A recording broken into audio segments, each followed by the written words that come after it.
The Mike Hosking Breakfast, 6 to 9 weekdays on NewstalkzB. G'day there as we enter another round of the superannuation debate. I note it was led off last week by a group that wanted what they were terming at the time as a top-up, i.e. a pay rise for those who couldn't save. And you can see how fraught that concept is from the get-go. I mean, why couldn't you save? You had 40 years, and that's another aspect, I suppose, of this whole mess that's actually changed over the years. Do you have 40 years? Or do you have 50 years? I mean, people work longer, surely a greater chance to save for your retirement. Super fits, though, I think, into an almost unique category of topics that's so entrenched it simply won't change. It's a futile exercise. If you bring it up, only to be beaten down by the time-honoured belief that for whatever reason, if you get to 65, you're owed something by the state, you paid your taxes. Your taxes, of course, have been well and truly spent. For most people, whatever you handed over is long gone, and in that is one of the great sadnesses of the New Zealand economic story. If you think about it, we have very few net creditors, but a lot of net debtors. People who actually pay more to the system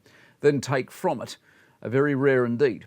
When I started work in 1982, I took out a scheme whereby if you put a few dollars a week aside, you would become a millionaire by the time you got to 60. I'd completely forgotten about it, mainly because I stopped paying because I worked out it was a pile of bollocks.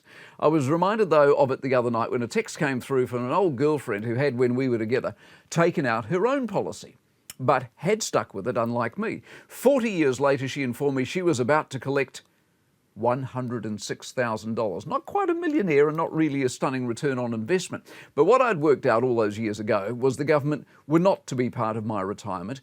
Why would they be? Governments let you down. Governments change the rules. Governments have their own interests at heart, not yours. So I sorted myself out. Am I lucky? I hear you ask. Not really. Did I work hard? Yes. Do I care what the retirement age is? No. Do I care what the rules are? No.